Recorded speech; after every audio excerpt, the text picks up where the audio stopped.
Jeg vil gerne byde velkommen til det her webinar, og emnet for i dag det er, at vi skal tale om, at Landbrug & Fødevare Kvæg har udviklet en ny måde at beregne en kalvenotering på. Og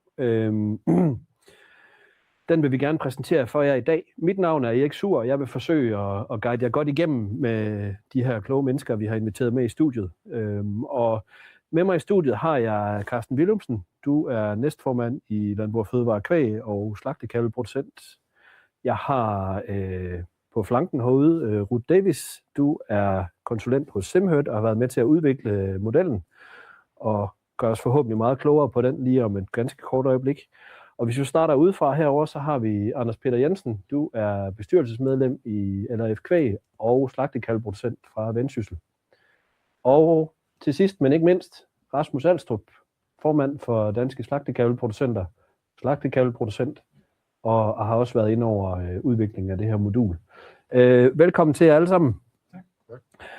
Og til at starte på, der vil jeg gerne lige sådan helt kort, Carsten, spørge dig, hvad er det her for en opgave, vi har løst ved at udvikle det her modul? Jamen, det starter have fået masser af input til den nuværende model, og så inviterede vi til et interessentmøde, hvor vi havde både mælke- og slagtekalveproducenter med. Vi havde avlsrådgiver, produktionsrådgiver og IT-folk med, og vi fik den her snak om, hvad var de største udfordringer ved nuværende model, og hvad kunne vi godt tænke os at få løst. Og summen af den snak var rigtig meget, at der var en rigtig stor efterspørgsel efter de gode kalve, dem med god genetik, dem med stor potentiale, og dem der med for lav potentiale i virkeligheden for at fede videre på og sælge til god kød, de kunne være svære at omsætte og skulle tit have en ny ejer i omsætningen. Og det var ligesom essensen af den snak, et interessant møde. Kan vi hæve incitamentet for at levere god kvalitet, det med en stor potentiale for at have god vækst og slagtevægt og gode priser og god sundhed, og kan vi sænke potentialet for at lave de her kalve, der har en mindre potentiale. Så i al beskedenhed, så er det faktisk det, vi synes, at vi er kommet et rigtig langt stykke videre med den her model, som vi skal høre om i dag. Ja, og for at dykke lidt dybere ned i det, har vi valgt at dele webinaret op i 3 afdelinger. Lige om lidt, så taler jeg lidt mere med Carsten om den politiske baggrund og den virkelighed, det er blevet til i. Så får Ruth ordet og vil gennemgå selve modellen, så vi kan få syn for sagen og blive klogere på, hvad den indeholder. Og sidst, men ikke mindst, så skal vi tale med de 2 herrer herovre på højre flanke, fordi nu skal den jo ud og virke i virkeligheden, og det ved jeg, I har nogle input til, både kvad det, I har været involveret i udviklingen af det, men også, hvordan kommer det så til at foregå ude i virkeligheden. Og lad os bare lige sådan hoppe tilbage til dig, Carsten. Jeg skal lige sige noget, før vi går i gang. Til sidst i webinaret, der er der mulighed for at få svar på de spørgsmål, I måtte have undervejs. Så hvis I har nogle spørgsmål, så skriv dem i chatten, så følger vi op på dem til sidst og svarer efter bedste evne. Det kan også være, at vi er nødt til at sige, at vi vender tilbage, men det tager vi, når vi kommer så langt. Men stil endelig jeres spørgsmål i chatten, og gør det gerne nu, fordi der kan godt være forsinkelse på, hvornår spørgsmålet bliver vist.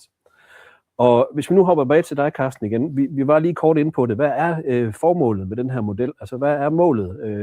Hvad er det, den skal ud og gøre i praksis? Altså, som Landbrug & Fødevare Kvæg, og det vi skal prøve at stikke nogle nye mål ud for branchen generelt. Blandt andet, at vi gerne vil prøve at sænke eksport af småkalve. Jamen, hvordan kan vi så bidrage til at lave flere hjem til danske kalve, der er født i Danmark? Hvordan kan vi bidrage til at få det til at ske? Og der ser vi jo bare et stort potentiale fra de både genetik og den måde, som kalvene er kommet i gang på, og i det hele taget kommer helt frem til slagt. Jamen der er der stadig en stor potentiale for at skabe mere værdi Og kan vi skabe mere værdi, så tror vi også på, at der vil blive flere hjemme og blive til dansk kalve- og oksekød. Og hvordan adskiller den her nye model sig fra den måde, man har gjort det på hidtil? Ja, den kommer til at sætte noget bedre pris på kalve med stort potentiale for værdiskabelsen, og omvendt også straffe de kalve, som har mindre potentiale for at skabe noget værdi i den samlede værdikæde. Så den gør simpelthen forskellen større på, hvad vi kan sige, der er rigtig gode kalve, og dem, der er knap så gode. Og det vil Ruth komme ind på i detaljer, hvordan motoren den beregner det. Men det er jo faktisk forskning, som vi har udført i branchen og sammen med universitet og så videre ude i virkeligheden, ved mange af jer også har bidraget. Jamen, hvad er det egentlig? Hvordan er det, den her vækst og sundhed, den kommer godt fra start? Og hvad er det så for en værdi, det kan skabe? Så der er solid viden bag den motor, som I skal høre om. Og jeg vil lige sige en lille ting, inden vi går videre, og det er, at det her webinar, som vi afholder i dag, den 29. januar, det er målrettet slagtekalveproducenterne derude, altså køberne af kalvene.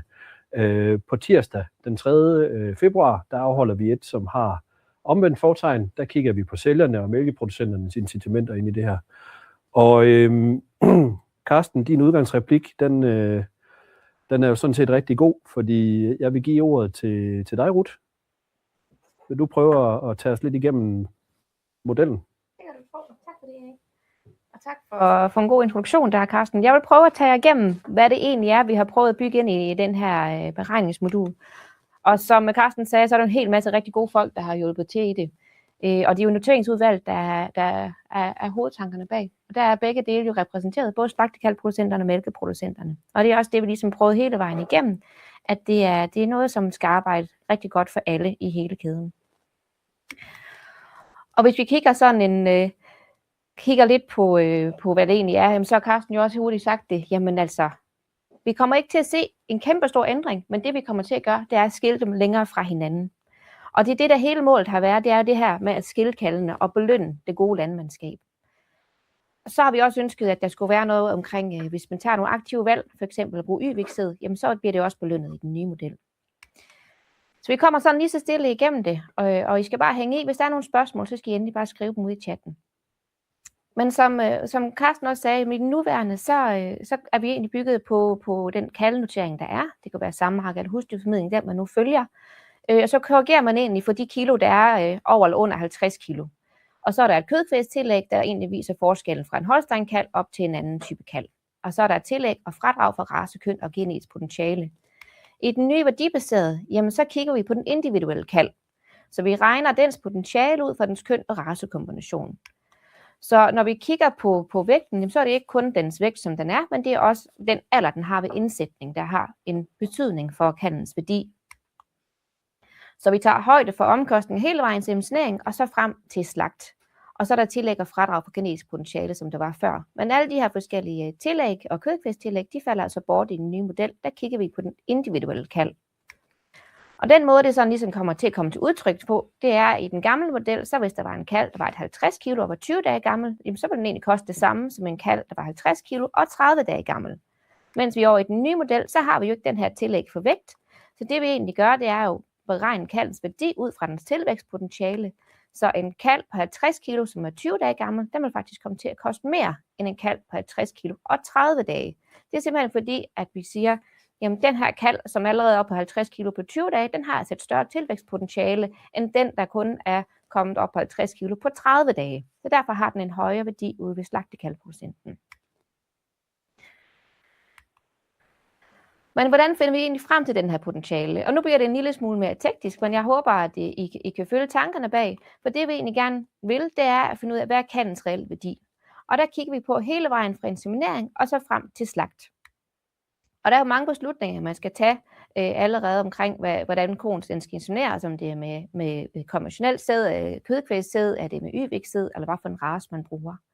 Og alle de har selvfølgelig også indflydelse på omkring fødselstidspunkt. Jamen de valg, man tager omkring inseminering, det har jo også indflydelse på det, hvordan koen kommer igennem en kældning, og hvordan kalven kommer til verden. Så er den ude ved mælkeproducenten, indtil den bliver flyttet videre. Og i den tid, så er der både nogle omkostninger, der løber på til mælk og foder og halm. Der kan også være noget dødelighed forbundet med det, og nogle kapacitetsomkostninger. Alt det bliver gjort op i den periode, den er hos mælkeproducenten. På samme måde, så gør vi så også op, jamen hvad er der omkostninger på ude ved slagtekalveproducenten til de samme ting, mælk, foder og halm, og selvfølgelig også noget kapacitetsomkostninger til dem.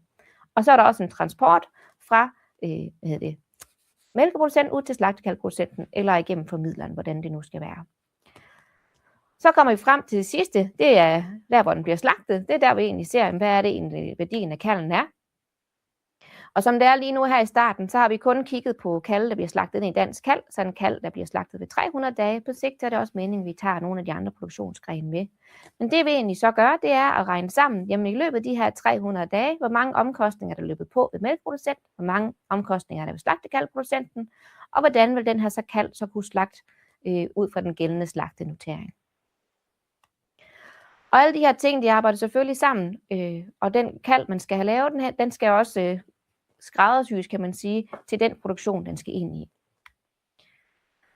Og måden, vi ligesom bestemmer, hvor godt den her kalv, den vokser, det er de her vækstkurver. Og vækstkurverne, det er nogle, der er blevet udviklet på Aarhus Universitet. Det er på en masse data ud fra produktionsdata. Hvordan kan vi egentlig se de her kalve, de vokser? Og der har vi 6 forskellige kategorier, så alt efter hvad for en kalv det er, jamen så tager vi den og sætter ind på linjen her, ud fra dens alder og vægt ved indsætning, og så kan vi se, jamen hvad er dens tilvækstpotentiale? Hvor meget forventer vi, den vil komme til at slagte ud ved de 300 dage? Og på samme måde gør vi også for fodret. Så siger vi også, jamen ud fra den her tilvækstkurve, den er kommet ind på, så forventer vi også, at den æder så meget hver dag. Og det kan vi så bruge til at regne omkostningen for kalven. Her er 2 eksempler her. Vi har 2 forskellige dyr. Det røde dyr, det er kommet ind ved 25 dage og vejer 60 kilo. Ud fra den, så laver vi dens tilvækstkurve, og så kan vi se, jamen så forventer vi, at den slagter ved 300 dage 247 kilo, og har den beregnet værdi på 2904 kroner. Vi kan se, at den blå kalv, som ligger lige nedenunder, den er en lille smule mindre. Der er en vejet 56 kilo ved 55 dage, så den er ikke kommet alt for voldsomt fra start. Og vi forventer også, at den slagtevægt vil være noget lavere end den første dyr, kun 171 kilo. Så derfor har den en beregnet værdi på 48 kroner i stedet for. Så I kan se, at der er kæmpe stor forskel på de her 2 kalve, alt efter hvordan at de er kommet ind, og deres alder og vægt ved indsættelse.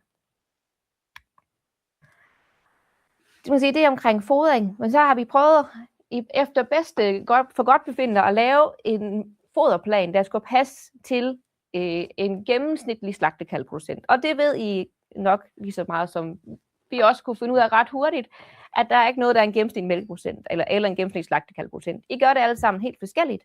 Så vi har prøvet at gøre noget, der rammer det brede gennemsnit.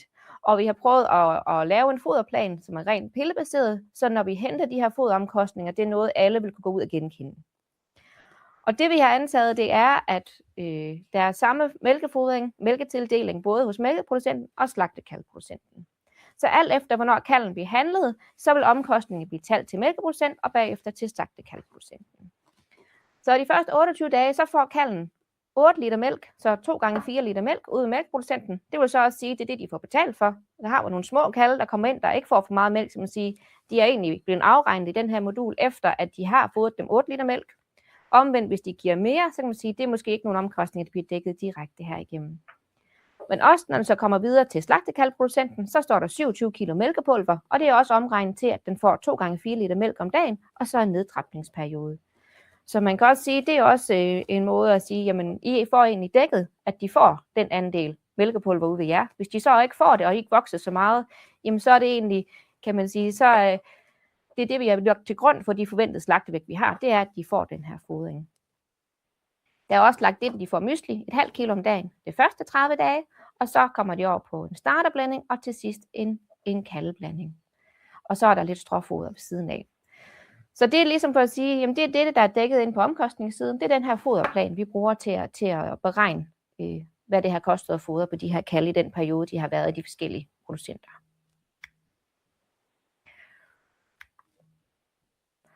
Det bruger vi ind i den her, når vi beregner kalvens potentiale. Og kalvens potentiale, vil sige, først og fremmest, så skal vi finde ud af, jamen, hvad forventer vi, den kommer til at slagte? Hvad vil slagteindtægten være? Og så er der selvfølgelig også en slagtepræmie, der bliver lagt på.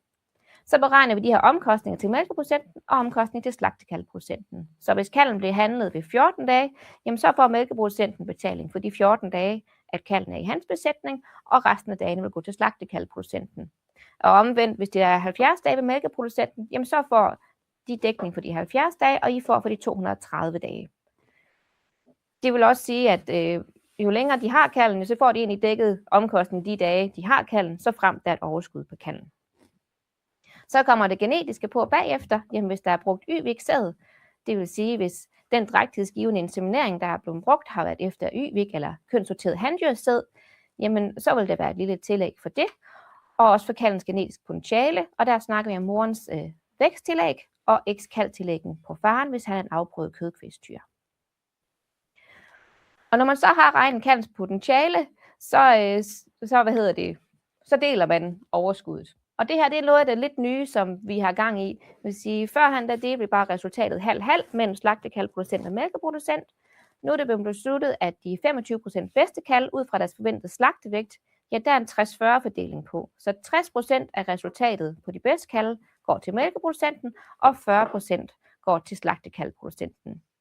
Omvendt på de 25% ringeste kalve, altså de kalve, som har den laveste forventede slagtevægt, jamen der går 40% af resultatet til mælkeproducenten og 60% til slagtekalveproducenten. Og så midtergruppen, der beholder vi den her halv-halv fordeling. Men det er stadigvæk sådan, at alt tab går direkte til mælkeproducenten. Men det her, det er også med til at styrke incitamentet endnu mere, så de gode kalve, de bliver endnu mere værd, fordi at der deler man resultatet endnu mere, lidt mere over til mælkeproducenten, og omvendt de lidt ringere kalve, jamen der vil prisen komme en lille smule længere ned til mælkeproducenten. Og det er også noget af det, vi kommer til at diskutere lidt bagefter, men det er i hvert fald noget af det, som er nyt i forhold til den gamle. Og lige for en kort rids op, hvad er det egentlig, vi gør med de her priser? Jamen det bliver sådan, hver uge, så kommer der nye priser ind. Hver gang der kommer en ny slagtenotering, så bliver den opdateret ind i modellen. Vi kører med 4 ugers glædende gennemsnit, så hver søndag aften kl. 23.59, så kommer der nye priser ind i afregningsmodulet, og det er så de sidste 4 ugers slagtenotering, der er vejet sammen der for at beregne slagteindtægten. Så hver mandag, så vil priserne måske en lille smule anderledes ud, end de gjorde ugen før, fordi vi netop har kørt den her opdatering på slagtenoteringen. Hvert kvartal vil vi opdatere foderpriserne, så vi følger markedet nogenlunde på omkostningssiden med de her foderpriser ud fra den her foderplan. Og så er der nogle årlige opdateringer, som vi kommer til at lave ud fra Business Check, hvor det er stykkeomkostninger, arbejde, finansiering og kapacitet, så vi ligesom kan følge, jamen, hvordan har omkostningsniveauet været ude i slagtekalveledet og hos mælkeproducenterne på de her ting. Så det er en gang om året, det ligesom vil blive opdateret. Og hvordan kommer det så til at se ud? Jamen der kommer til at være lidt ændringer inde i selve skærmbilledet. Vi kommer til at fjerne de her tillæg, som jeg nævnte før, så der kommer ikke til at være Jersey-fradrag, Montbéliard-fradrag eller kødkvægstillæg. Det kommer alt sammen ind i kalvens individuelle pris. Det genetiske potentiale, det bliver ved, som det har været hele tiden. Væksttillægget og eks-kalvtillægget bliver ved med at være der. Til gengæld, når vi kommer over det nye, så er der kommet nogle nye oplysninger på. Vi har her sædprodukt, det her den drægtighedsgivende inseminering bliver vist. Så hvis der er blevet brugt Y-vik eller kønssorteret handyrsæd, så vil her i den her kolonne stå KSST, og de her 135 kroner vil blive lagt på. Der er også den forventede slagtevægt ved 300 dage, som er vist. Og den her, den kan man ligesom bruge til at se, jamen, hvordan har vi egentlig beregnet tilvækstpotentialet på den her kalv, og deraf, hvordan er prisen fremkommet. Så hvis man tænker, hold op, det var godt nok en høj pris for kalven, jamen så kan man prøve at kigge herover i den forventede slagtevægt og se, jamen hvordan forventer vi egentlig, at kalven kommer til at præstere. Omvendt, hvis det er en forholdsvis lav værdi, jamen så kan det godt være, at herude den forventede slagtevægt, den måske lå under de 200 kilo, fordi kalven måske ikke er så tung endnu ved den alder, den har. Så den her skal I virkelig prøve at kigge lidt ind i og se, om I kan se nogle mønstre i. Det kan også være, at I har nogle producenter, der har nogle kalve, der leverer med nogle rigtig høj forventet slagtevægt i gennemsnit, eller omvendt. Og det kan man måske få sig en stak ud fra de her tal. Det bliver brugt til at regne den nye forventede værdi af kalven, og så kommer de resterende tillæg. Vi har et nyt tillæg, som hedder markedstillægget. Det vil jeg lige kort vende, og så vil Rasmus lige gå lidt mere i dybden på det senere.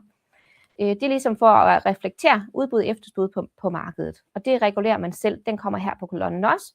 Og så har man de individuelle tillæg og bemærkninger, som man plejer at have. Så til sidst har man den beregnede pris som sædvanligt. Hvis man så kigger lidt på, jamen, hvordan tænker vi, at de her priser kommer til at spredes, det her det er priser ud fra uge 3. Jeg vil sige, at vi har de her tabeller ligger også i noteringsbilledet. Nu har jeg bare lige taget for stor race. Nu siger vi har for 50 kilo og 65 kilo. Og så har vi prøvet at dele kaldene i 3 kategorier. Under middel, over middel og gennemsnit.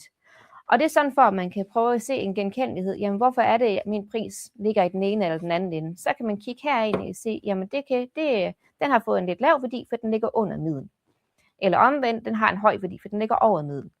Den kan også bruges lidt som et dialogværktøj, og det vil Anders Peter prøve at fortælle lidt om senere også, at man kan faktisk også bruge den aktivt sammen med ens leverandør for at prøve at kigge ind i, jamen hvis man bare går fra en renraset Holstein og så op til en kødkvægskryds, så kan vi jo se, at der er en forholdsvis stor værdistigning ved at flytte fra den ene til den anden kasse. Det er kun én kalv, vi stadigvæk snakker om, men han kan egentlig rykke 10 dB ret meget på den kalv, han sælger ind. Og omvendt, hvis vi kigger på blokfæskalven her, fra under middel til over middel, er der også næsten 1000 kroner til forskel. Man siger igen, det er det samme stykke arbejde, du har lagt i kalven, men den er bare det bedre, når man stiller ind. Man kan se her, den har en noget lavere alder ved den vægt. Så det betyder også, at man kan sende den måske lidt tidligere afsted, og man får i hvert fald en højere afregning for den. Så det her, det er ligesom også med til at prøve at vise, jamen der er faktisk kæmpe potentiale for begge parter i at gøre den her kage lidt større, ved at optimere det produkt, man leverer ind. Inde i selve noteringsbilledet, så vil der være en kort beskrivelse af, hvordan vi har kommet frem til den beregning. Og der er også kontaktinformationer. Hvis man har nogle spørgsmål, så er man altid velkommen til at ringe. Der vil også komme til at ligge nogle film derinde, hvis man har, ikke helt forstår, hvordan tingene virker. Så er der de her 4 tabeller. Nu viste jeg kun lige den ene, men der er for stor race tyre og kvier, og også for Jersey tyre og kvier. Og så oppe i toppen, så har vi det her markedstillæg. Og det tænker jeg, så kaster jeg bolden lidt videre til dig, Rasmus, fordi at du ved lidt mere omkring alle de her markedsmekanismer af mig, og lidt hvordan vi har skruet det sammen med markedstillægget. Jeg ved ikke, om jeg ved mere om markedsmekanismerne, men jeg ved baggrunden for, hvorfor vi har skabt det markedstillæg, fordi den modul her, det er jo et beregningsmodul ud på kaldens potentiale jo. Og en ting er kaldens potentiale nu og her, en anden ting er jo, hvad markedet efterspørgselen er, eller ikke er. Og derfor har der ligesom været et behov for, at vi skulle have en mulighed for at regulere markedet derinde. Så kort og godt, der har vi jo egentlig sat den ind, at vi spejler en markedsnotering, og det kan være, som du sagde, sammark eller husdyrformidling, eller hvilken notering man nu kører efter, basisværdi derinde. Og så sammenligner vi den med, hvad en beregnet 50 kilos Holstein-kalv vil have kostet. Og så er der en difference imellem de to priser, og de kan både være positive og negative. Og så er der en mulighed for sælgere og køber og aftale en pris af den fordeling. Vælger man nu at sige, at vi går 100% med markedet hele tiden, jamen så er den 0. Ender vi med at sige, at vi går 100% på noteringen, eller hvad det beregnet, så er den 0. Regner vi med at sige, at vi går 100% med markedet hele tiden, så er den 100. Det kan være en intern regulering mellem køber og sælger. Og det er ligesom for at kunne følge markedet også. For en ting er, at vi kan vise, at den har en lavere eller en højere værdi, men hvis det ikke afspejler markedet, så får vi ikke de kald, vi skal alligevel. Så vi skal have en mulighed for at regulere markedet. Inde i beregningsnoteringsfagen, der er også den mulighed, som der altid er i dag også, men at der er for eksempel leverandørtillæg. Hvis vi har for eksempel, så kan man bruge det til, hvis man har en aftale med sin leverandør omkring, fast levering, eller vaccine, eller hvad man har aftaler.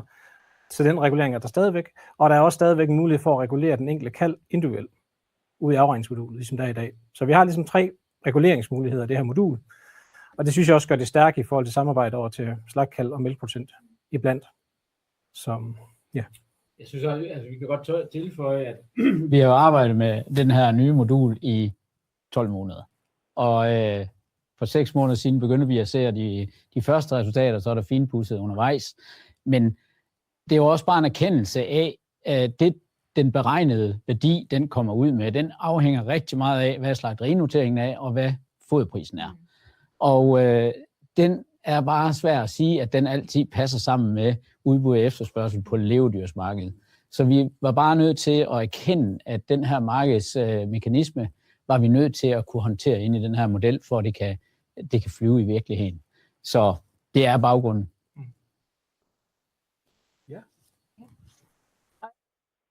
Nogen har i hvert fald spurgt mig, at nu er det her, det lyder jo også vældig fint, og I har regnet en hel masse, men holder det virkelig ude i virkeligheden, at der er så stor forskel på de gode og de dårlige kalde? Og der ved jeg, at Rasmus, han er jo rigtig god til det med Excel-ark, så han var jo faktisk hjemme du har været hjemme i din egen besætning og kigge lidt efter i tallene, om du kunne genkende det. Og du har lavet sådan en rigtig fin opgørelse, hvor du har delt dem i tredjedele. Ja, jeg tog egentlig bare kigget på, hvordan vil min kalde dem der klarer sig bedst ind til indgang, den største tredjedel og den mindste tredjedel i min besætning, hvordan forskellen var, og det er jo egentlig lidt tankevækkende, da jeg kom til at kigge i det, så der jo egentlig kun var 2 dages aldersforskel på dem, men 8 kilos eller 10 kilos forskel på de dyr, og deres tilvækst indtil indgang var enormt stor forskel, så tænkte jeg, kan jeg følge det resten af vejen? Det er den her tabel, den viser, det er sådan set bare, at deres sundhed resten af vejen er væsentligt bedre i min besætning på dem, der har fået en god start ud af mælkeprocenten. Jeg kan tilføje, at dernæst så var jeg inde og kigge på, at der er 13 kilo slagtevægt mere på de gode dyr også, og på kortere tid. Så alt i alt, så er værdierne ret tydelige at finde derhenne. Og for eksempel med forskel på den bedste og den ringeste tredjedel, eller den største og den mindste tredjedel ved indsættelse, og de lungebetændelser, der manglede de alene på grund af lungebetændelsesbehandlingerne, også 13,5 kilo, 14 kilo. Og hvis vi ganger det med 6, 7, 48 kroner kiloet, så er der mange penge at hente alene ved det, og så har vi ikke engang taget det bøvl og ekstra arbejde, der har været ved dem kalde. Så det er jo tankevækkende, synes jeg, at der er så stor forskel på, hvor meget kaldene kan veje, og så lille forskel på, hvor gamle de er, der kommer ind. Og det skal siges, at det er den samme kødkvægsprocent. Det er ikke fordi, at det ene halvdel det er Holstein, og den anden halvdel det er blokvæg. Begge dele er over 85% af kødkvæg. Så det er ikke, det er ikke racespecifikt. Men det er også det, jeg glæder mig til det modul. Det her faktisk kommer til at belønne management. Nu snakker vi meget om genetisk potentiale tit. Jeg synes, det her modul, det er jo stærkt, at vi kan gå ud og sige til vores leverandører, ja, vi vil gerne have en bedre genetik. Det vil vi gerne have til belønning, for det kan vi få mere for på slagteriet. Men du kan allerede i dag gå ud og ændre din management ud i stallen. Så jeg kan allerede belønne dig i dag. Jeg kan allerede rykke dig i dag. Og det vil jeg også kunne mærke hjemme med mig i en afregning, jeg får 10 måneder senere på slagteriet. Og det er jo det, jeg synes, der er stærkt, at det så hurtigt kan reagere. Jeg tror også, vi kan tilføje jo i den kontekst der, at dem, vi har haft med som beta-tester, blev lidt forskrækket over bund og top i dem her afregninger, de outliers, der er, hvis vi går endnu videre og tager de 5% bedst og de 5% dårligst, hvor meget forskel der blev. Og jeg tænkte sådan, vi snakker lidt med Ruth, er I virkelig sikre på, at det er rigtigt?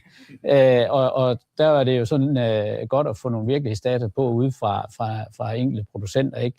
Og det er jo virkeligheden, når vi kigger ned over vores slagteriafregning, ikke, at det værste er måske 7.000, og det bedste er 14.000 i afregning. Og det er jo den forskel, vi skal prøve at afspejle ud, sådan så at incitamentet til at levere mere kvalitet bliver bedre. Ja. Har du mere, Ruth? Nej. Så hopper vi tilbage til højre flanke herovre med Rasmus og Anders Peter. Og til at starte på, der vil jeg jo gerne lige høre, hvad kommer den her nye model til at betyde for slagtekalveproducenterne? Så det er et lidt langsigtet perspektiv. Så håber jeg, det gør, at den vare, vi får ind i vores stalle, at den bliver af bedre kvalitet. Fordi der bliver en større incitament for mælkeproducenten at levere et bedre produkt til os. Og det håber jeg jo egentlig på lang sigt også, at det gerne skulle hjælpe vores slagterier med at være mere konkurrencedygtige. Synes jeg i hvert fald, vi gør vores del i at lave incitament til at gøre det her meget, meget, meget attraktivt. Så det er sådan den lidt længere sigt, at jeg synes, der er det store i det her. Så er der også en perspektiv, synes jeg, at den her model belønner de gode kalve, og vi har jo haft en stor eksport, så jeg synes jo også, at et eller andet sted, at så det her, det tilskriver der i hvert fald, at de gode kalve skulle blive landet. Og jeg vil gerne have alle kalve bliver landet, men at vi får lavet flere gode kalve, men så samtidig, at de bedste, de bliver danske stalle. Ja. Og her får vi også et værktøj for første gang i næsten alle de år, jeg har været med i den her branche, hvorhen vi kan gå ud til hver enkelt leverandør og tage en samtale omkring, hvad det er, der skal til for at flytte sig. Og det er ikke bare den gode intention, der er også virkelig økonomi med her. Og det har vi haft brug for her får vi virkelig et værktøj, der er stærkt i det her, i den samtale, som vi skal have. Så vi kommer til at flytte os op i værdikæden, så jeg får noget bedre kalv genetisk, og de er management bedre, og derved får vi et bedre resultat ud af. Ja, og det kan være, at jeg skal spørge dig, Anders Peter. Hvad kommer du til at bruge den her nye måde at lave beregningen på? Hvad kommer du til at bruge den til sådan rent konkret? Jeg har allerede screenet alle vores leverandører igennem, kørt dem igennem. De sidste 2 indtag kørte vi igennem og så, hvad er konsekvenser. Der er nogle leverandører, som kommer til at stige, og der er også nogle, der kommer til at falde. Og jeg vil starte med at tage ud og besøge hver enkelt leverandør af dem, der ligger i bunden, dem, der kommer til at falde, og bruge det her værktøj aktivt til at sige, at det er de her ting, der skal til for at flytte dig. Og de fleste er faktisk nogle små ting, det er noget valg, som de sådan set aktivt skal tage. Ikke noget arbejde, men noget valg, de skal tage. Og derved håber jeg på, at de vil være med til at flytte sig. Og jeg vil starte selvfølgelig fra dem, hvorhen det er nemmest, hvorhen det giver mest. For begge parter. Og hvordan kan man bruge inseminering og avlsarbejde ind i det her? Fordi det er jo før, man begynder at snakke management. Altså, hvordan kan man bruge det aktivt ind i den her model? Jamen, den kan jo det bliver ret tydeligt prissætningsmæssigt, hvad merværdien er. Og merværdien i den her model kontra tidligere model bliver nok også større ved for eksempel de gode kødkvægsdyr. Men der kan også være dårlige kødkvægsdyr, det er jo ikke det. Den afspejler jo begge dele, men den vil nok blive større, den forskel, end den har været i dag. Kvæg, at vi også har en høj slagtepris, skal vi lige huske. At jo højere slagtepris, jo højere forskel vil der være på de dyr jo. Så det hænger jo sammen, den med rundt. Jeg har først også lyst til at tilføje det, Anders Peter snakker om, at det her værktøj, det afløser jo ikke en god dialog. Altså det her, det er bare nærmest opfordring til mere dialog mellem producenterne. Altså, så det synes jeg også er lidt vigtigt, at nu har vi et dialogværktøj i det. Ja. Og hvordan kommer den så til at lande, altså det er måske lidt derhen af, hvordan kommer den her model til at ændre forholdet mellem køber og sælger? Altså, fordi nu kan du jo se, Anders Peter, du har screenet dine leverandører. Jamen, jeg tror faktisk på, at det her det også kommer til at knytte os mere sammen. Fordi, altså, den kan, hvorhen det er der er sket en fejl, eller der er sket et eller andet, skal vi jo også have videre i systemet. Men den bliver jo tydelig i det her. Men den gode kalv bliver tilsat dyr, så det bliver jo også noget med, at vi knytter os noget mere sammen, altså i det her regne ark. Ja. Og så et spørgsmål til måske jer alle sammen. Hvornår træder den her model i kraft? Er det nu? Nu kører vi nu, eller hvad er vi ude i? Man er velkommen. Men planen er jo, at den 24. marts, der lukker den gamle program.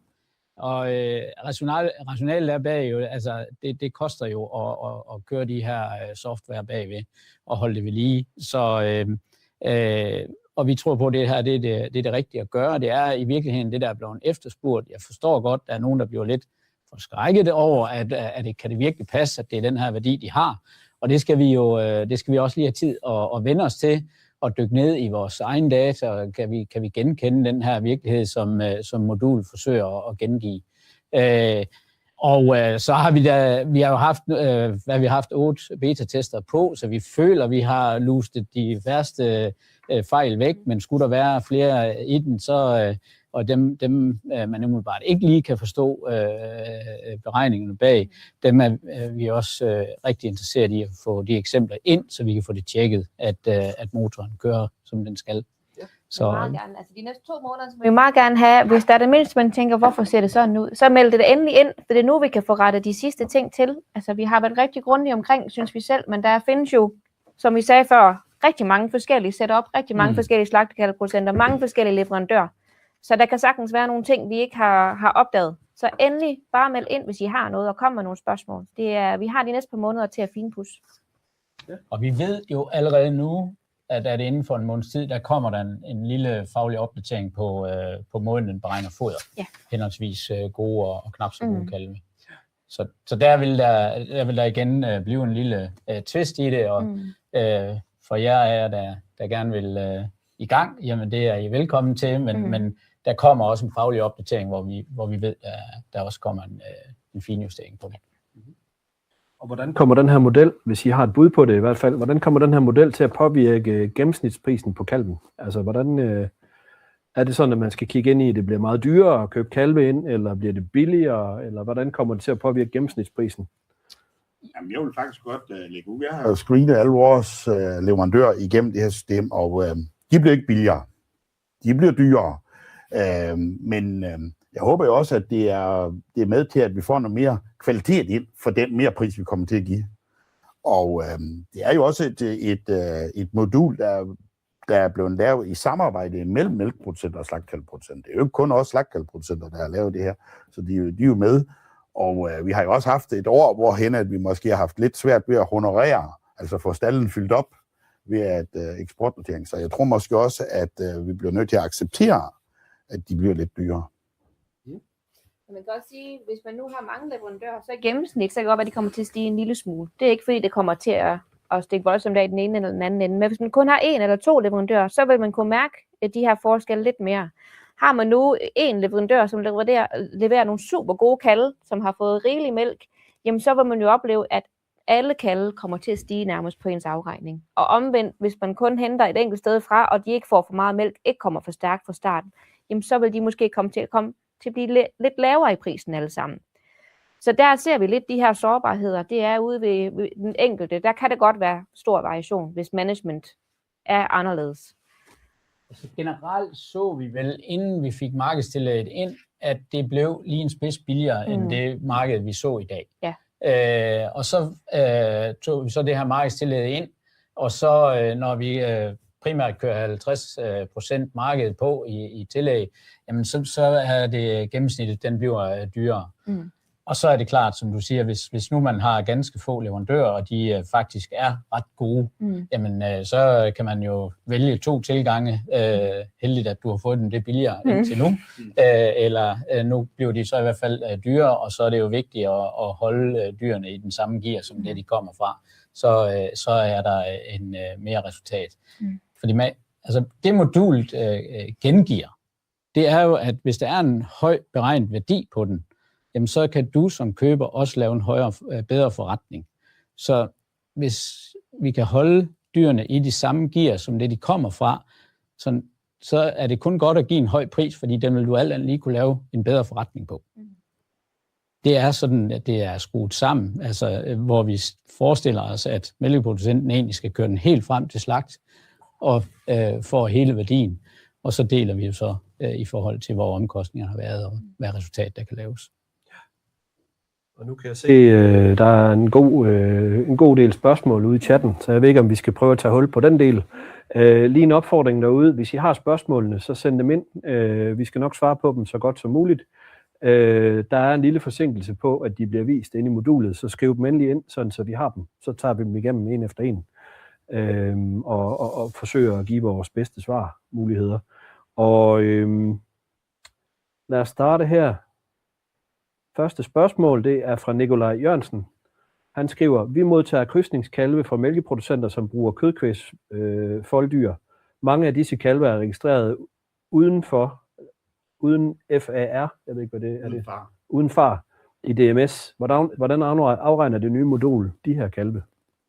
Ja, jamen det har jeg prøvet, og det er hårdt. De bliver billigere. Men det er jo en kommunikation, som vi skal have med de leverandører om, at registrering er vigtig. Det er vigtigt, de stemmer ind i det her. Men før, kunne vi også være i tvivl om, hvad har vi så fået? Har vi købt katten i sækken, eller hvad? Så det selvfølgelig kræver det, at dataen lige er i orden. Men helt lavpraktisk, den går ind på gennemsnitskurven. Hvis det er en krydsningstyr af stor malkerace mor, jamen så går den ind på den kurve, som Ruth viste. Og hvis den vejer mere end den kurve, så får du stadigvæk tillæg i forhold til, at den er kommet godt fra start.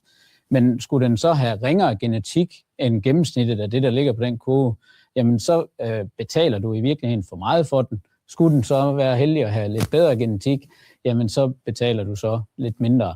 Men du ved det ikke. Det er det, det er. Vi kan kun regne på faktuelle data. Men det skal siges i det tilfælde, hvor den ikke er registreret. Som der er beskrevet her, så ved vi ikke, at det er en kødkvæg. Så er der jo stadigvæk det individuelle tillæg fradrag på afregningen, som vi stadigvæk går ind og regulerer. Og det er der faktisk gæt på, det er fuldstændig det samme som i dag. Fordi der kender du heller ikke faren. Så på den måde gør det ikke nogen forskel. Så der er stadigvæk den individuelle afregning for at lave den kødkvægstillæg, hvis du ønsker at lave det for dem, der bruger folddyr, eksempelvis. Ja. Der bliver det desværre mere håndholdt. Manglende data, så er det mere håndholdt. Ja. Så har vi en kommentar fra Sten Prebensen, som stiller et spørgsmål bagefter. Jeg læser lige kommentaren op først. Hej, synes ikke, det lever helt op til forventningerne. Prisen på Holstein-kalve er ikke faldet, men generelt steget på krydskalve. Ved sidste indgang fik vi 50% kryds og 50% Holstein, men alligevel ville de koste 115 kroner mere per kalv. Hvordan hænger det sammen? Ja, jeg tror, jeg synes, jeg oplever, at dem, der så har måske 80% krydsninger, de kommer nærmere over 300 kroner mere, end det er i dag. Det er, altså hvis du vil køre på rent værdi, så skal du aftale med dine køber, at vi kører på ren værdi, altså 0% marked. Og det kan jo så den dag, hvor der er nok kalve på markedet, være der, hvor at man som køber kommer til at betale noget mere. Og lige nu, hvor der er rift om dyrene, jamen der kommer du til at betale noget mindre, når du kører ren værdibaseret. Men det er den der udbud af efterspørgsel, der er inde og spille et pus her.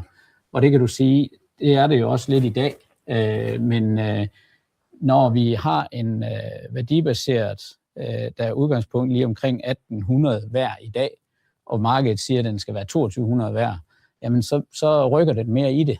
Og det er også, altså default, så har vi jo så lagt 50% ind. Det er et udgangspunkt, den må køber og sælger selv aftale. Men I kan taste hvilken som helst tal, I har lyst til, inden I skal bare være enige med sælger. Så det er jo vigtigt at sige, at det her modul er jo ikke lavet for, at vi skal finde ud af, at den skal matche den nuværende markedspris. Det her modul, den er jo lavet for at vise potentialet i kalden, og hvad den er værd. Så den tager sådan set ikke hensyn til markedet. Det er det, vi gør ved siden af jo. Ja.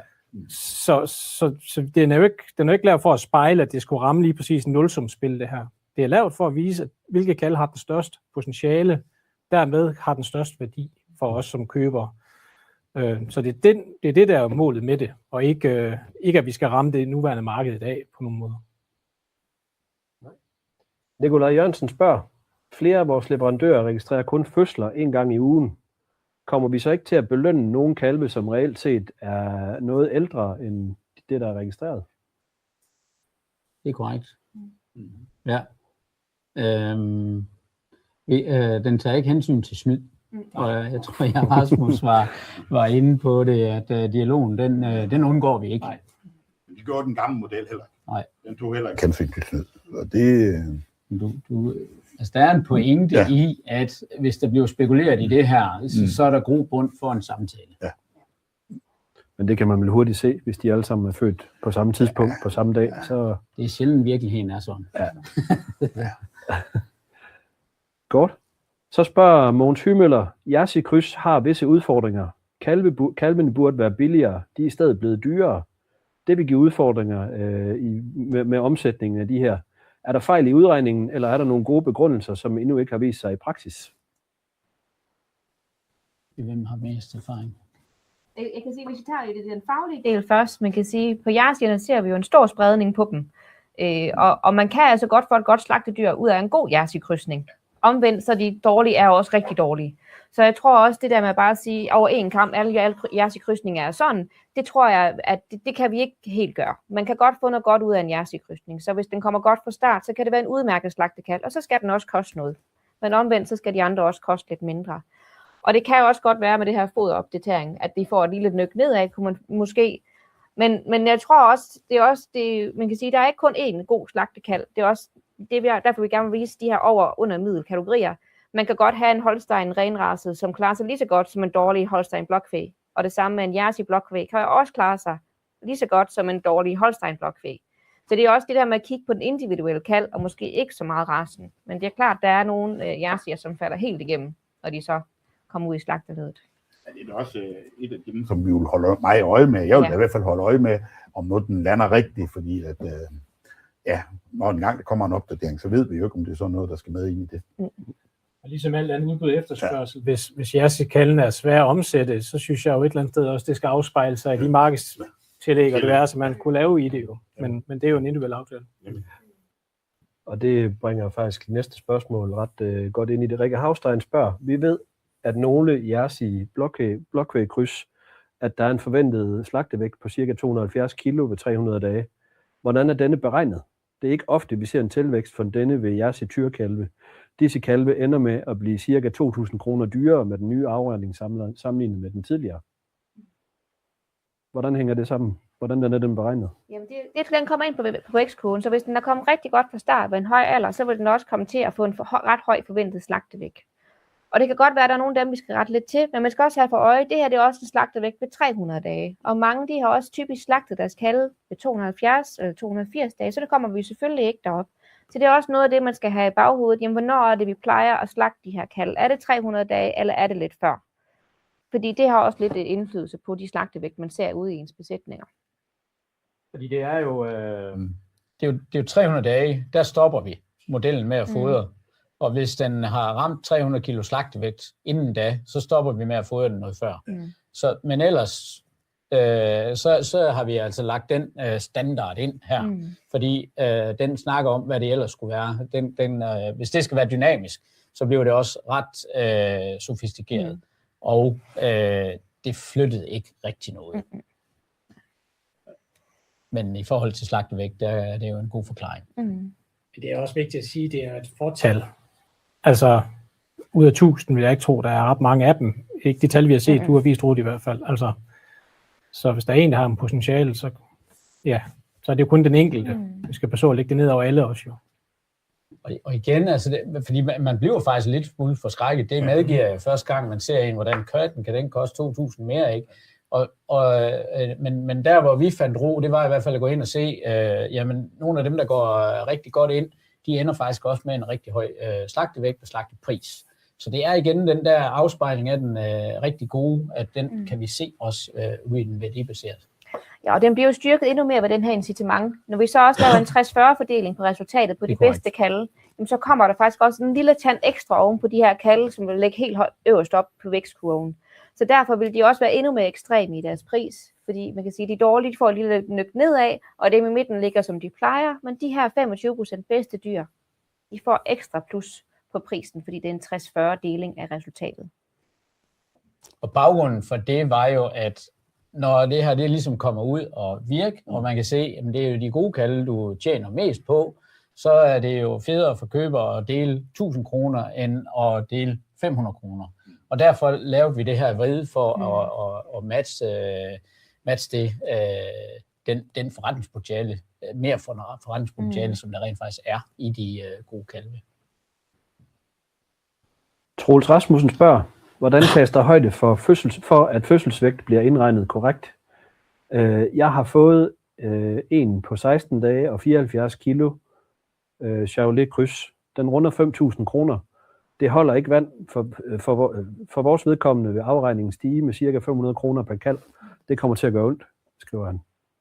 Ja, man kan sige, at fødselsvægten kender vi jo desværre. Det allerbedste, hvis vi nu havde fødselsvægten på kalvene, så kunne vi ramme de her tilvækster helt præcist.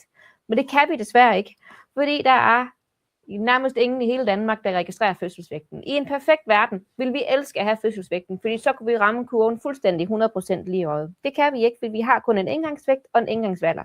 Det er de eneste to ting, vi kender på den kalv, og det er de eneste 2 parametre, vi får ind. Så ja, hvis du har en leverandør, som giver masser med mælk og laver nogle rigtig store kalve, så vil man jo se, at prisen på de kalve vil komme til at være højere.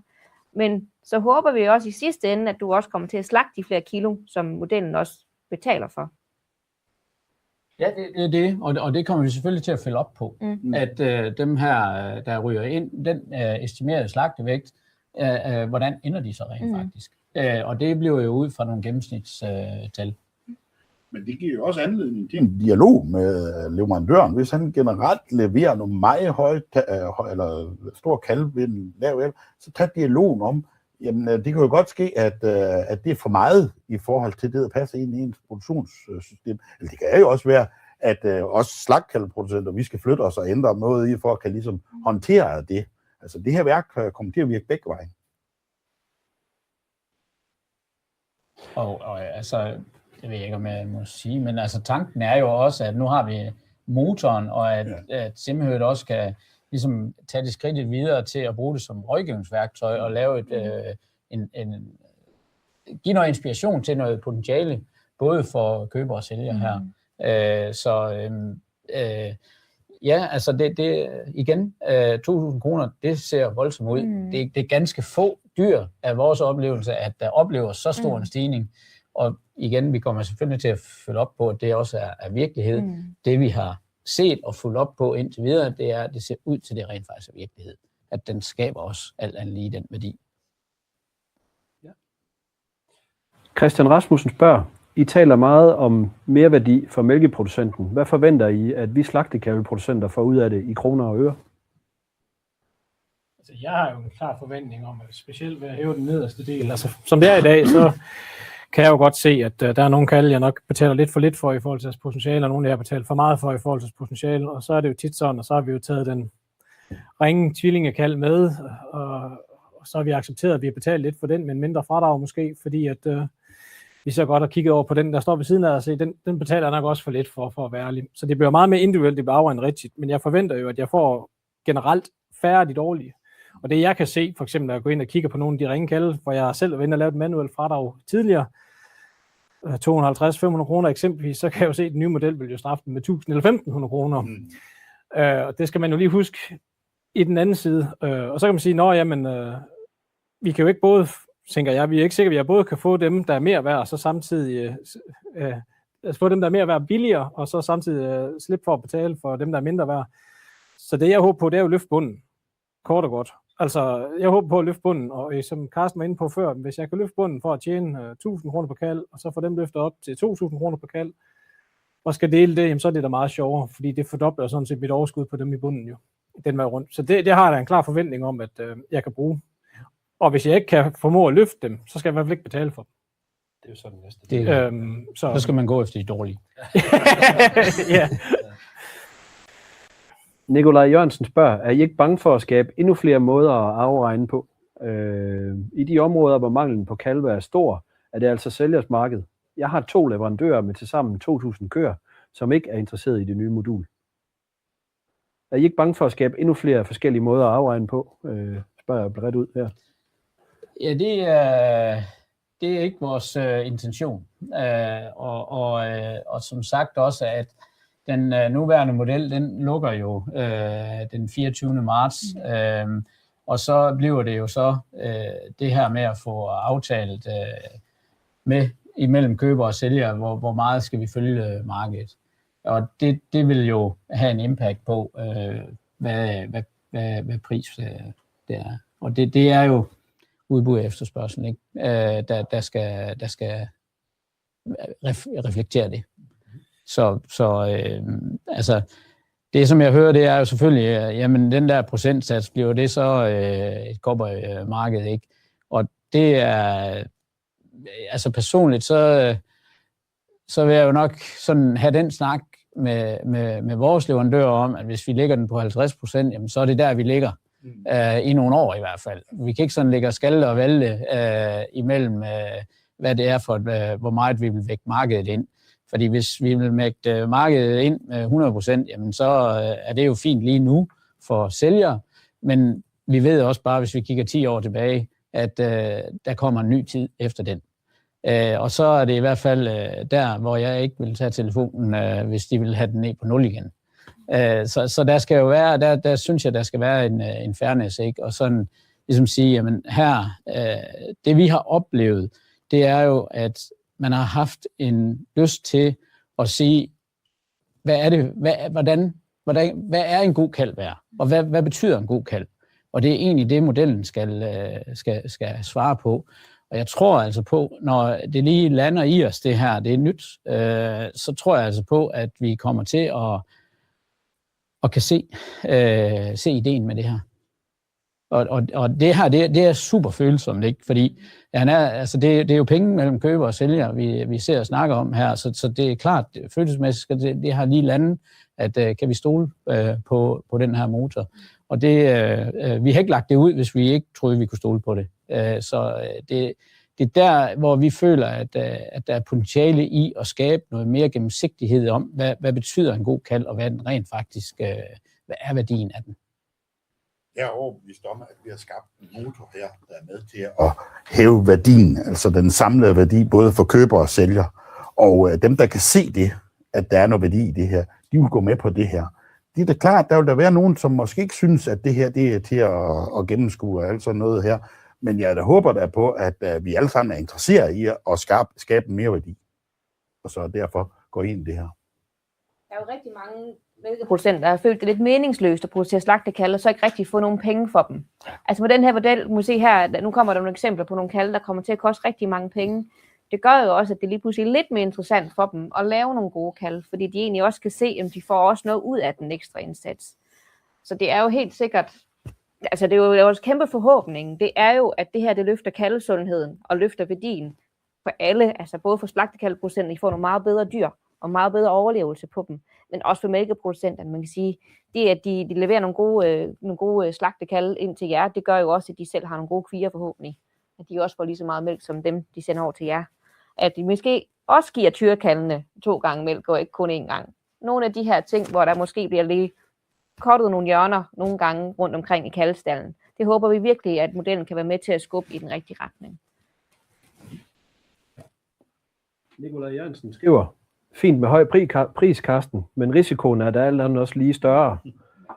Og den største risiko, den kommer jo så til at ligge på slagtekalveproducenten. Hvad tænker I om det? Det er fuldstændig rigtigt. Altså incitamentet for at købe gode kalve, der kommer der jo et pres ind imod os, og siger, så skal vi sakshusen også holde liv i den, ikke? Og vi skal have potentialet forløst. Og det er, ja, det er sådan, det er. Det er sådan, det er, ja. Så hvis man føler, at risikoen er for stor ved at købe den dyre kalv, jamen så skal man så gå efter den billige, om jeg så må sige. Men din chance for at lave en bedre forretning på den dyre kalv, den er altså grundlaget for. Så ja, risiko og mere værdi, kan du sige, følges ad. Ja. Så skriver Rikke Havstein, hvordan afregnes kalve med, skal jeg lige se, KRY-mor, krydsningsmor, som tidligere med procentandel Jersey, eller hvordan? Det er helt det samme, som det var førhen. Ja. Det er helt det samme princip. Altså vi korrigerer for andelen af Jersey i kalvene, når vi lægger dem ind på tilvækstkurven. Ja. Så der er ikke nogen forskel. Så skriver både Nikolaj og Linda Nikolajsen, det er sådan lidt, nu samler jeg dem lige i en, for det handler om det samme. Nikolaj skriver, at han fik 3 kalve i forrige uge uden far. De gik ind til 0 kroner. Linda skriver, det samme oplevede vi i sidste uge. 4 stykker uden far, lige med 0 kroner i basispris. Det skal så siges, at vi bruger ikke Simhørt afregningspriserne, men vi sammenligner. Skal de til at have gratis kalve fremadrettet, eller hvad jeg tror, der har været noget med, hvis det har været nogle ET-kalve, at de ikke er gået rigtigt ind. Den fejl har vi fået rettet. Men I må meget gerne sende dem til os, fordi lige præcis sådan nogle, vi gerne vil have ind. Fordi som sagt, vi har været ude i 8 besætninger, men altså, vi kender også vores landmænd. De kan registrere på mange forskellige måder, og der kan være mange tilfælde, vi ikke lige har berørt endnu. Så endelig, hvis I finder nogle af dem her uden far, send dem ind til os, og så kan vi se, jamen, hvorfor er det, de ikke kommer i den rigtige kasse. Fordi normalt så oplever vi dem, der ikke har far, de bliver bare afregnet som en Holstein. Det er den kasse, de gerne skulle ryge i. Så meld dem meget, meget gerne ind. Ja. Tina Grusgaard Pedersen, det er en kommentar til Rikkes kommentar om Jersey blokkvægkrydsningerne tidligere. Hun skriver, burde der i så fald ikke være mulighed for producenten selv at sætte forventet alder ind ved slagt? Altså det var det, I snakkede om med detaljegraden. Ja. Man kan sige, det vi har gjort, det er at sige, at det her det kan potentiale. Og det er ud fra en gennemsnitsproducent. Gør man det så bedre end gennemsnittet, så får man lidt mere ud af det. Gør man det lidt dårligere end gennemsnittet, så får man lidt mindre ud af det. Det bliver også rigtig svært at gennemskue, hvis man selv kan gå ind og pille ved alle mulige parametre. Og så kan man jo sætte den forventede slagtevægt ned, og så få en billigere pris for kalvene. Det er måske heller ikke helt en fair måde at gøre det på, og det vil måske være lidt svært at formidle. Vi har i hvert fald valgt at skære den der, og lige nu med det bytteforhold, vi ser, så vil det nok være en endnu bedre forretning at køre dem længere op end 300 dage. Og det har vi så også ligesom sagt, at det retter vi ikke i modellen. Den dag, hvor bytteforholdet er mere presset, der vil det sandsynligvis blive bedre at sende dem på 270 dage. Lige nu, altså det er selvfølgelig et input. Lige nu, der tror jeg, vi skal prøve at holde fast i de 300 dage for at få noget god erfaring. Det du egentlig siger der, Carsten, det er jo egentlig også, at vi som slagtekalveproducent har jo også mulighed for at optimere vores potentiale i den her model jo. Det skal vi huske jo. Så hvis jeg synes, at kalvene er for dyre i indkøb, men at slagteprisen er helt vildt høj, så kunne jeg jo fordelagtigt gøre dem større. Altså for at prøve at optimere min egen forretning i det. Præcis. Og den gevinst, jeg selv optimerer tilfælde er 100% mig jo. Ja. Altså det skal vi også huske i det. Og hvis jeg vælger, fordi jeg er presset på mange småkalve og kan lave dem mindre, jamen, så er det jo mit valg, kan man sige, i forhold til hvad der økonomisk er optimalt. Ja. Det er jo rigtigt. Det den enkelte optimerer ud over gennemsnittet, falder 100%. Ja. Og omvendt. Rikke Havstein skriver, vi ser til tider en højere dødelighed ved Jersey, især tyrekalvene. Er det medregnet i udgifterne for slagtekalveproducenten? Ja, det er det. Altså for hver race og racekombination har vi forskellige dødeligheder, og det er helt rigtigt, der er en højere dødelighed ved Jersey, og det er også regnet med ind i den pris. De har både alder ved død og de forskellige forekomster af kalvedødhed, det er regnet ind for de forskellige racer. Og det bliver opdateret en gang om året, når vi laver sådan en faglig opdatering. Så ser hvor er racerne henne, er der sket noget på de forskellige, og retter det ind. Også den her alder ved død, den er ret afgørende for, ligesom, hvor mange dage man har fodret på den, inden den dør, betyder ret meget for det økonomiske tab. En ting er indkøbsprisen, men hvis man så også har fodret på den i 200 dage, så er det rigtig træls. Så de to ting, de er med inde, så det er ikke en gennemsnit på tværs af racer, det er for stor race og for lille race, og for tyre og kvier, der er forskellige dødelighedsrater. Ja. Så skriver Mogens Hymøller, vores Jersey-leverandør leverer tilsyneladende gode kalve efter simhørt-beregningen. Desværre er det ikke helt det, jeg hører fra aftagerne. Synes tallene virkelig skal gås efter. Resultaterne svarer ikke til den høje indkøbspris. Jeg ved ikke, om det er en kommentar mere, end det er. Men det skal vi nok skrive os bag øret, og så skal vi nok lige kigge en ekstra gang på jerseyerne der. Og hvis det er oplevelsen for den enkelte, så endelig få den med ind, så vi kan kigge på den. Det er helt sikkert. Vi ønsker kun en god dialog. Så skriver Rikke Havstein, bruger I fødselsvægten ved dem, der registrerer den? Det gør vi ikke, nej. Nej, og jeg ved ikke, hvor mange der registrerer den. Nej, altså det er en mangelvare, og det er jo igen, den er fikst, og det er ud fra en gennemsnitsbetragtning. Ja. Så dem, der vinder, der er lige så mange, der taber ved forkert fødselsvægt. Jo. Så jeg tror, det ja. Jeg tror også, der er så få, der gør det, at vi ikke har taget det med ind i beregningerne. Men hvis det er noget, som der er flere og flere, der gør, så er det jo sikkert, det er noget, vi godt kan tage med i listen og sige, jamen det kan vi godt kigge på i fremtiden, hvis der er flere, der begynder at registrere de her fødselsvægte, så vil det jo helt klart styrke modellen, at man kunne have den med inde. Det er ikke noget, vi har på tegnebrættet lige nu, men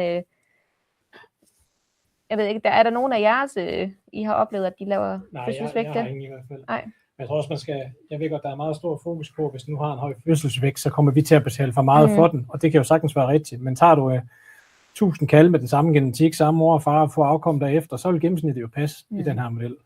Så det er jo også det, vi er nødt til at huske. Altså, den kan på individuelt niveau, så kan den godt ødelægge en høj fødselsvægt, eller en lav fødselsvægt, kan godt gøre noget ved en beregning. Men får du 1000 efter det samme afkom, princippet, det gør du nok ikke, men i princippet, så vil gennemsnittet jo stadig passe. Ja. Så ja, det er det bedste, vi kan gøre. Ja. Så skriver Christian Goitzen Schmidt, han skriver, hvordan er den forventede slagtevægt sat? Er det fra slagterierne, eller er det bare et forsøg? Det er ud fra slagtedata. Det er ud fra slagtedata. Det er ud fra produktionsdata. Vi har fået trukket slagtedata fra de sidste 5 år, har vi fået leveret, som vi har brugt til at lave de her forventede slagtevægt ud efter. Så tilvækstkurvene, dem har vi fået fra Aarhus Universitet, den bruger vi til ligesom at bestemme formen på det, og hvor de ender ude i sidste ende, det har vi ramt efter produktionsdata. Så det skulle meget gerne efterligne noget, som er ude for praksis. Så har vi det foreløbige sidste spørgsmål fra Tina Grusgaard Pedersen. Tages der højde for dødelighed ud over 180 dage? Ja. For eksempel er blokvæg Nille, hvad står der? Nille, der havde en ualmindelig høj dødelighed ud over 200 dage, specielt ved brug hos Jersey. Jævnfør Mogens Larsen, slagtekalverådgivningen, der fik Nille pillet ud af listen hos Viking. Ja, og det er lige præcis derfor, vi har gået ind og kigget ved den her alder ved død, og der har vi nemlig fået sikkert til at trække tallene for hele perioden, og ikke kun op til 180 dage, for hvis man kun trækker til 180 dage, så får man lidt et andet resultat ved gennemsnitlig alder ved død, end hvis man tager frem til de 300 dage. For det er lige præcis sådan nogle banditter som Nille, hvor de døde rigtig sent, de kom ikke med, når man kun kigger til 180 dage. Så vi tager altså dødeligheden fra 30 til 300 dage og laver vores tal ud fra. Jamen, da det var det forløbige sidste spørgsmål i chatten, så tænker jeg, at vi lukker ned for den her omgang. Men som sagt, hvis I har spørgsmål eller kommentarer, så tag fat i dem, der står rundt om bordet her. Så prøver vi at komme videre med det så godt vi kan. Ja. Og hvis der er nogen, der gerne vil have, at vi kommer og snakker til et leverandørmøde eller andre arrangementer, så skal I endelig sige til. Vi kommer meget gerne med ud og præsentere det og tage en god snak med folk, hvis I synes, det er lidt svært selv at skulle stå og snakke om det. Og vi laver en masse materiale, som kommer ud.